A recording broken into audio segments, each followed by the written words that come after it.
రాజన్న సిరిసిల్ల జిల్లా ముస్తాబాద్ మండల కేంద్రంలోని కాంగ్రెస్ పార్టీ పట్టణ శాఖ ఆధ్వర్యంలో పట్టణ కేంద్రంలోని భారీ ర్యాలీ నిర్వహించారు. ఈ ర్యాలీకి సిరిసిల్ల నియోజకవర్గం ఇన్ఛార్జ్ కేకే మహేందర్ రెడ్డి హాజరై పట్టణంలోని వాణిజ్య వ్యాపార సంస్థల సిబ్బందికి హస్తం గుర్తుకు ఓటు వేసి కాంగ్రెస్ పార్టీ అభ్యర్థి వెలిశాల రాజేందర్ రావును భారీ మెజారిటీతో గెలిపించాలని కోరారు. ఈ సందర్భంగా వారు మాట్లాడుతూ కాంగ్రెస్ పార్టీ దేశానికి స్వతంత్రం తీసుకొచ్చిన పార్టీ అని, దేశంలో అనేక సంస్కరణలు చేపట్టి దేశం కోసం ప్రాణత్యాగాలు చేసిన ఘనత కాంగ్రెస్ పార్టీదని వారన్నారు. బీజేపీ ప్రభుత్వం దేవుని పేరు మీద రాజకీయం చేస్తోందన్నారు.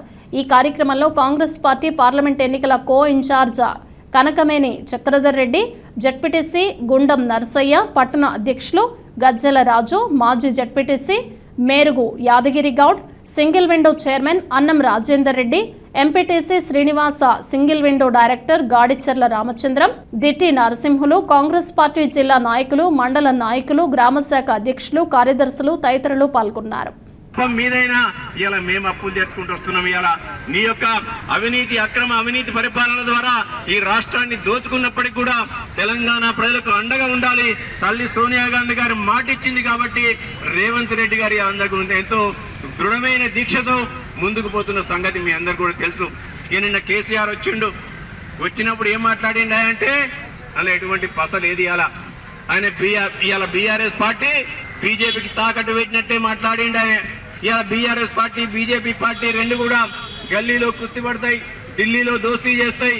ఆయన ఎక్కడ కూడా కుమ్ముక్కు రాజకీయాలకు ఇవాళ ప్రతీక ఎవరయ్యా అంటే కేసీఆర్, కేటీఆర్ అని చెప్పక తప్పది. ఇవాళ నిన్న వచ్చినప్పుడు ఆయన మాట్లాడిన అనేకమైన ప్రశ్నలు సంధించిన కేటీఆర్ గారిని, కేసీఆర్ గారిని ముందుగా సిరిసిల్ల పట్టణానికి వచ్చే ముందు ఈ ప్రశ్నలకు నువ్వు సమాధానం చెప్పాలని చెప్పిన ఎక్కడ కూడా నోరు మెదపలే కేసీఆర్ గారి. అడగలే ఇసుక మాఫియా పైన సమాధానం చెప్పాలని చెప్పిన వాటి గురించి అడగలే. ఇవాళ సిరిసిల్ల పట్టణాన్ని నువ్వు డల్లాస్ చేస్తానని నీ కొడుకు, మరి ఇక్కడ డల్లాస్ కాదు కదా, సిరిసిల్ల పట్టణం వర్షం పడ్డప్పుడు అలా కల్లాస్ అయిపోతుంది.